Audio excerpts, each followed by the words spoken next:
Hello, and welcome to part 3 and the finale of my first hair series, where I dye my hair for fall.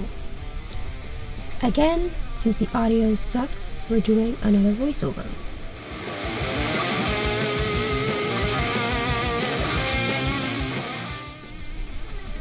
I used brushes, bowls, and various hair dyes, but I don't wear gloves. The dye is semi-permanent and isn't damaging, so I don't feel the need to wear gloves. I like having dyed hands, and I have a better application when I can feel where I need to apply the hair dye. If you want to wear gloves, feel free to. I just don't feel that need.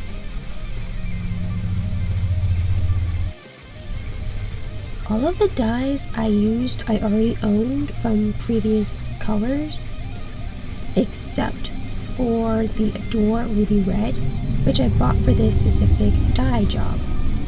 This dyeing process took me hours to apply to my hair, so I figured I would talk about my process. I watched someone do highlights and lowlights on someone's hair here on YouTube and was inspired. They did very thin sections of hair and repeated a pattern of highlights, lowlights, and not applying anything on the hair and did it for their whole head. I tried this kind of thing on my sister's hair using pink and purple. The colors were too similar and the sections weren't thin enough, so in the end it all looked pink, which wasn't the goal. It was supposed to be purple, but with pink highlights. This time I'm using 4 different colors. Pink as my highlights, purple as my lowlights, and orange and red are more of my focus colors because they're traditionally fall colors.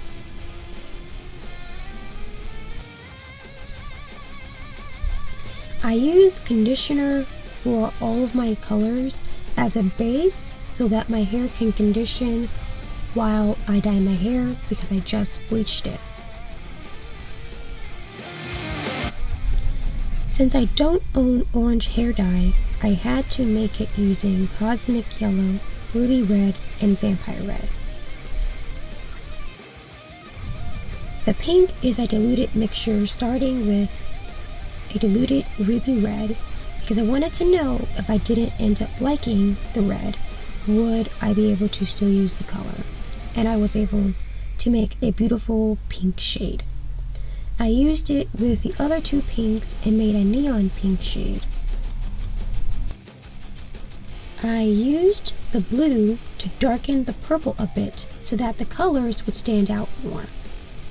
I mixed the ruby red and the vampire red together to get the red shade that I used. I also ended up making enough of the pink, orange, and red in case I needed to touch up the color. A month after filming this, I did end up dyeing my hair again because it had faded a bit and fall had just started. I also deepened the colors except for the pink and excluded the purple. The pattern I started with was pink after every color because I loved the color the most, but decided not to continue that pattern. I usually dye my hair pink in the fall, so I consider it to be my fall color, but it didn't have enough red in the pattern, so I changed it to pink, orange, red, purple on the other back section. I switched the red and orange in the front 3 sections because I wanted my fringe or bangs to be red first. The front sections were easier to make smaller sections, so it took an insane amount of time to apply.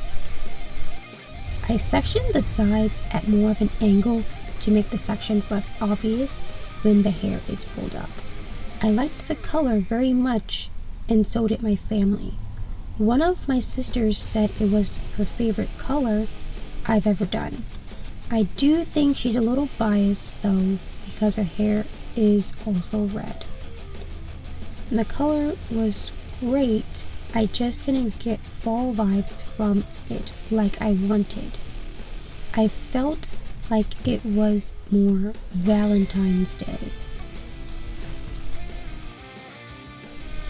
You may be thinking that it's because of the pink shade that I used, but to me, the pink was perfect. The red and the orange, to me, were very similar and blended too well, and were not fall enough, so I decided to fix it. After my color was fading for a month, I wanted to dye my hair again. It wasn't fall enough for me, and while it was cute, I wanted to deepen the orange and red shades. For the orange shade, I used my Adore Green Apple to make the orange less red and turned it into a more terracotta orange. I also added a tiny bit of my black Iroiro just to make sure that it was dark enough for fall. For my red shade, I added a bit of the black and added more vampire red than ruby red, so that is a more deeper red shade. I left the pink alone because in my eyes it was perfect. The purple was originally added because my hair was supposed to look like leaves falling for fall.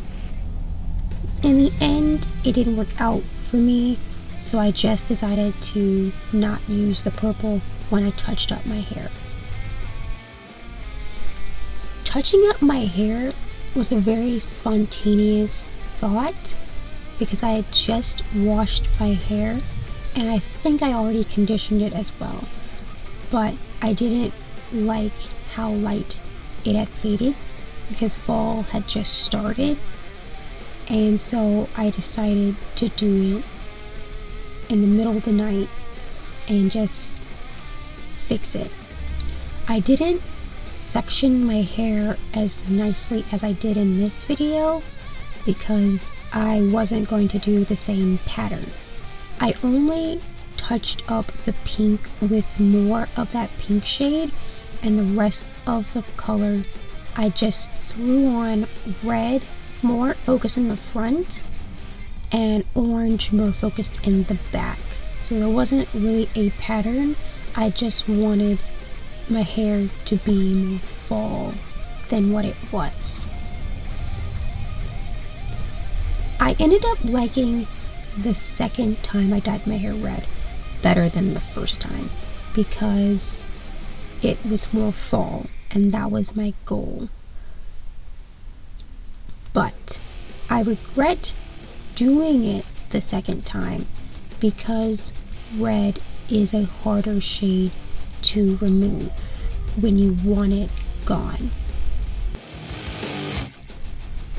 I did not experience a ton of hair bleeding all over the place with red hair, which I know can be an issue. I only really noticed a ton of bleeding when I used sulfate shampoos. I was purposely trying to fade the hair because I know that while red does bleed, it is also hard to remove from the hair. So I was proactive and started my fading process sooner so that I wouldn't have such a challenging time removing it later. But after washing it and it completely drying, I didn't experience any bleeding all over the place. And I made sure that my hair was covered whenever I was on my pillow and things like that, but it never would rub off onto other things, and I didn't experience it when my hair was oiled at all just when it was dripping with water, when I noticed that the water isn't clear, it is pink.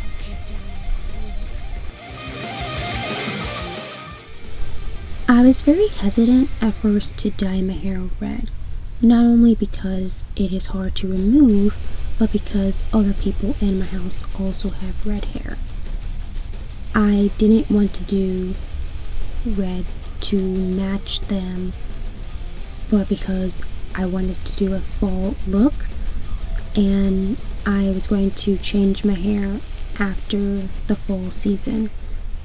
So I decided I was going to do not just red, I decided to add more fall colors and my signature fall color to my hair and get a totally different look from them.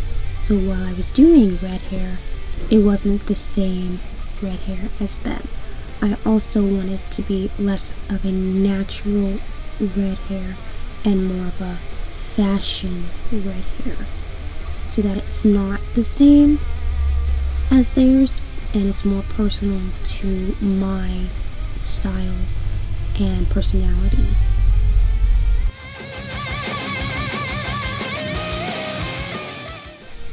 I'm not one to match my clothing to my hair. They don't normally clash, but I'm not taking that extra step to make them match. In this case, I'm glad that the skirt I recently got matches my hair, but I'm not taking that extra step to make sure that my clothing always matches my hair. I'm just happy that in this case, a skirt I got does match my hair and doesn't look wrong together. Overall, I enjoyed having red hair. I posted tons of photos of me with red hair on my Instagram, so if you want to give me a follow, the link is down below. But that's all for today's video. Thank you for watching my first hair dye series. I have some more hair videos coming soon, including fading the red out of my hair and dyeing my hair a new color coming soon, along with some non-hair videos in the works. Don't forget to give this video a thumbs up if you would like, subscribe if you want to, and until next time, drink some water, eat a snack, play with a STEM toy, and enjoy the rest of your day. Bye!